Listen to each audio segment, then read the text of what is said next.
Hello everyone, कैसे हैं आप सब। आई होप आप लोग बहुत अच्छे होंगे। और 2 दिन से मैं वीडियो नहीं डाल रही थी तो उसके लिए कान पकड़ के सो सॉरी। क्योंकि ना यहाँ पे नेपाल में मैं हूँ, जैसे कि आप लोग को पता है, बहुत ही दिक्कत है। थोड़ा बहुत मतलब कि चूँकि बुआ की तबीयत ख़राब होने में मैं आई हूँ तो काम को लेके, और थोड़ा सा नेटवर्क भी इशू रह जाता है, कभी कभी वाईफाई डिस्कनेक्ट हो जाता है और आना जाना कहीं हो जाता है, तो इसके वजह से तो मैं यहाँ शेयर कर रही हूँ ये वाला वीडियो नेपाल तक जाने का, इंडिया से नेपाल जाने का। तो यहाँ सुबह हम लोग आ गए थे बस स्टैंड पे और बज रहे थे 6:30। उसके बाद वेट करते करते करते करते मिला 8 बजे, 8:30 बजे बस। और यहाँ मैं निकल गई थी। यहाँ हम लोग आई थिंक कि यूपी बॉर्डर क्रॉस कर रहे थे, बिहार में एंटर कर रहे थे, उस टाइम का ये है। कैसे हो आप सब? आई होप मेरे आप लोग बहुत अच्छे होंगे। और अभी सुबह का टाइम है, टाइम क्या हो रहा है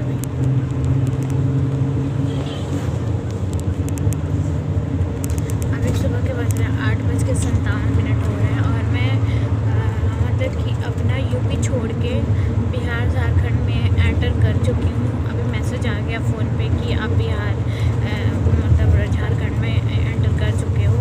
बिहार से होके जा रही हूँ नेपाल। तो अभी मैं बस में हूँ और मैं सुबह निकली थी घर से 6:30 बजे। रात में भी मैं ना बहुत लेट सोई थी, तो अभी मुझे बहुत जोर से नींद आ रही है। बट इतना बस में जैसे होता है ना, बहुत ही स्पीड में चलता है बस, तो उथल पुथल मचा रहता है बस में। इसके वजह से ना सो नहीं पा रही हूँ मैं, और बहुत थकान सा लग रहा है। एक होता है ना अंदर से हैप्पी वाली फीलिंग, वो नहीं आ रही है फीलिंग। शायद मैं पहुँचने के बाद अच्छा फील करूँ। और बस में गाने भी चल रहे हैं, तो इसके लिए मैं कुछ ज़्यादा रिकॉर्ड नहीं कर पा रही हूँ। बाहर का व्यू दिखाती हूँ आप लोगों को कैसा है। मैं बिहार में हूँ और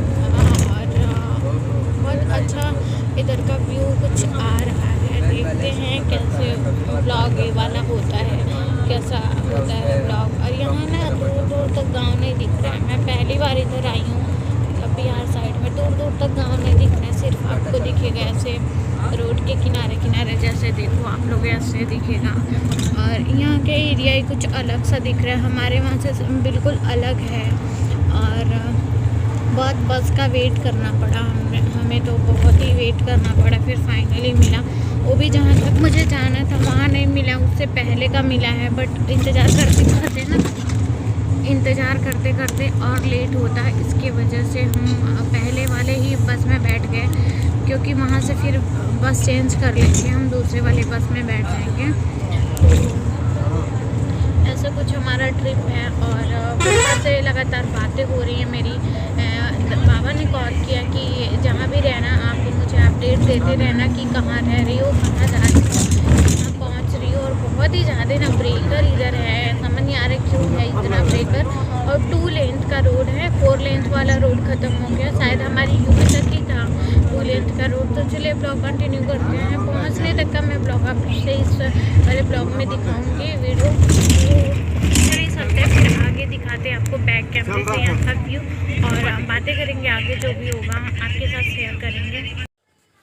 इतना हवा का आवाज़ और इतनी शोरगुल हो रही थी, मतलब कि एक होता ना ट्रैफिक का, तो इसकी वजह से मैं आपसे डायरेक्ट बात नहीं कर पा रही थी। तो मैंने वीडियो शूट कर लिया, सोचा कि वॉइस ओवर करके आप लोग के साथ शेयर करूँगी। और कैसे हैं आप सब, कमेंट करिएगा। मेरे इंडिया वाले लोग कैसे हो आप सब। आप सब अपना बेहद ख्याल रखना। मैं बिल्कुल अच्छी हूँ। आप लोगों के बहुत सारे डीएम्स आ रहे थे, बहुत सारे मैसेज थे कि प्रिया कब वापस आओगे, तो मैं जल्दी वापस आ जाऊँगी। और यहाँ मैं आ गई थी गोपालगंज बिहार में पड़ता है। यहाँ बस पे लिखा था ना, मैं वही जूम आउट करके दिखा रही थी, ये ब्लू कलर का जो लिखा है गोपालगंज।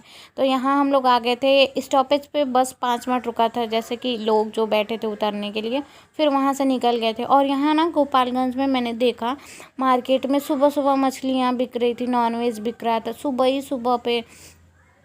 मैं सोची ओ माय गॉड, यहाँ तो हमारे वहाँ तो शाम को मार्केट लगता है, यहाँ सुबह मार्केट लगा था और सुबह में ही नॉनवेज बिक रहा था। कौन ख़रीदता होगा, बट कोई बात नहीं, जो खाता होगा सुबह सुबह वो ख़रीदता होगा।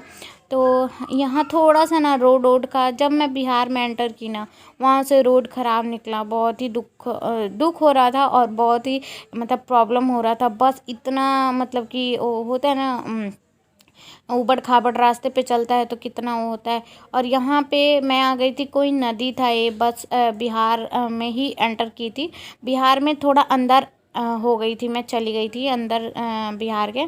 तो यहाँ कोई नदी है, पता नहीं इसका नाम मुझे याद नहीं आ रहा है कौन सी नदी है। बहुत ही खूबसूरत यहाँ का नज़ारा था। मैंने तो बस में से रिकॉर्ड किया था, लेकिन बाहर से ना बहुत ही ओसम व्यू था। दोनों तरफ बहुत ही लंबी नदी है, बहुत ही चौड़ी। आप देख सकते हैं वीडियो के लेंथ से ही आपको पता लग रहा होगा कि कितनी चौड़ी नदी है। और बहुत ही पानी था, बहुत ही पानी।